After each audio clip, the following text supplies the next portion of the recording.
Desde tiempos de la Grecia antigua y reafirmados por Immanuel Kant, una de las preguntas principales o fundamentales de la filosofía es ¿quién soy? ¿Quién soy como ser humano, como especie? Y para responder a estas preguntas existen diversas teorías. Una de las favoritas de su servidor es que nosotros somos animales conscientes. Es una respuesta muy absolutista, pero considero que es siempre preferible elegir lo más simple entre lo más complejo, porque en la simplicidad existe la complejidad. Nosotros como especie animal desarrollamos conciencia, es lo que nos convierte o nos separa de ese reino para hacernos humanos. Ahora bien, ¿qué es la conciencia? Según las definiciones operacionales, pues se refiere a la capacidad de una especie de ser asertivo y tener el constructo en el alma, desde el aspecto mental, de la realidad que existe en su medio externo. Para esto, pues se tiene que desarrollar un estado de alerta en el cual el individuo posee herramientas como son sentidos especiales que le permiten llevar a cabo funciones fisiológicas y además la identidad mental, que en este caso llamamos ego. No estamos hablando de el ego que te motiva cada día a superarte, estamos hablando del ego, de la identidad personal como ser e individuo. Eso es lo que conforma la conciencia. Ahora bien, pero la conciencia es algo más complejo, porque la conciencia nos ayuda a construir nuestra realidad. ¿Y qué es la realidad? Bueno, para empezar yo creo que vivimos en una ilusión, no vivimos en una realidad. ¿A qué se debe esto? Para empezar, algo que a mí me cambió la forma de pensar de forma muy abrupta fue que, por ejemplo, no sé si recuerdan, la velocidad de la luz es aproximadamente de 300.000 kilómetros por segundo. Pero pues actualmente se ha demostrado que existen partículas subatómicas que viajan a mayores velocidades que esas. De hecho, hay algunas en las cuales, en el caso de los fotones, se pueden transportar de forma espontánea, donde el concepto de velocidad no existe. Entonces significa que nosotros vivimos con un desfase, con un retraso de la realidad.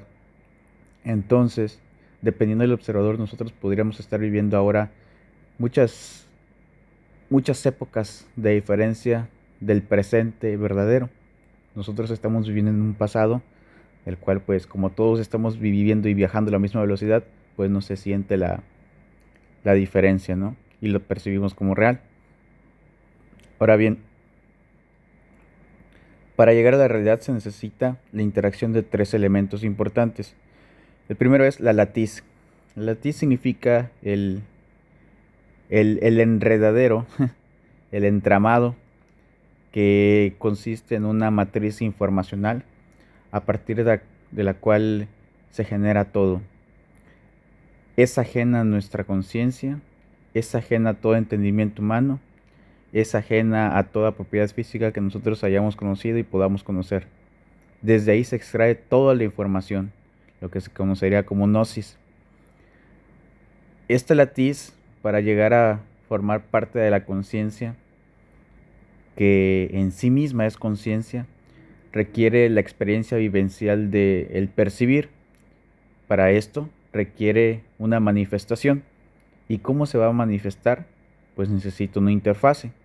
La interfase, en nuestro caso como especie, pues es nuestro cerebro. Nuestro cerebro es un receptor enorme de información. ¿Mediante qué mecanismo los hace? Pues desde los más simples, reacciones químicas, físicas, y esto lleva, debido a su complejidad, que toda esta información pueda ser recibida en forma de experiencia. Y todo esto, ¿dónde sucede? En el hipercampo. El hipercampo, pues tal cual lo conocemos con distintos nombres, es el sitio donde ocurre toda esta interacción.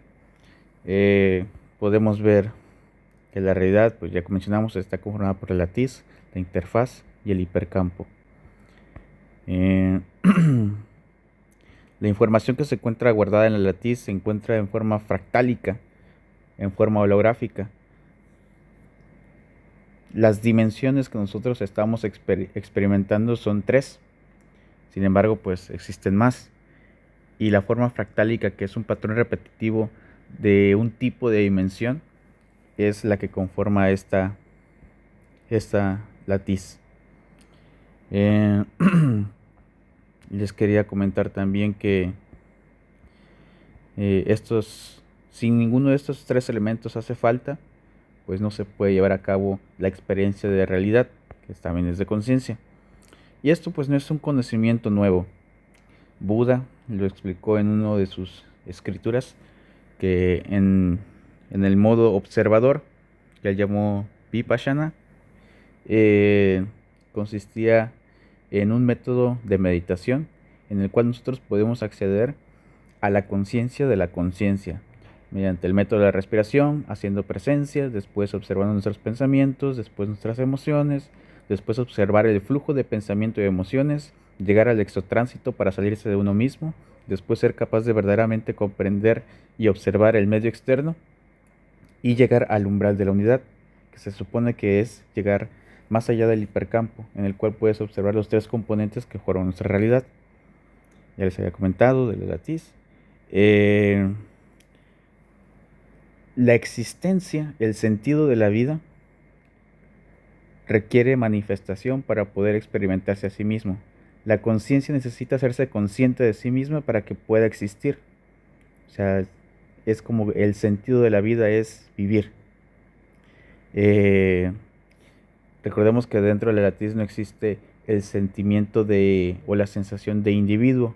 Todo es lo mismo, somos uno con el todo. Somos un todo que está existiendo, que no sabe que existe, que requiere la interacción con la interfaz para hacerse consciente. Lo que nosotros percibimos como inspiración y capacidad de improvisación proviene de un campo preespacial, que en este caso pues es el latiz. Cada mente, cada ser humano funciona como receptor, y cuando nos hacemos conscientes de que existimos es cuando comienza a existir la realidad. Antes de eso no existía nada. También otras personas que manejaron estos temas son los cabalistas judíos. Ellos se referían a ciertos niveles, que se referían a estados de conciencia, y hablaban de una fuente a partir de la cual emanaba toda la energía creadora. En física también se ha estudiado todo esto, haciendo referencia al modo observador. El principio de incertidumbre de Heisenberg hace referencia a que una partícula puede estar en 2 estados simultáneamente, ya sea en onda o en partícula per se.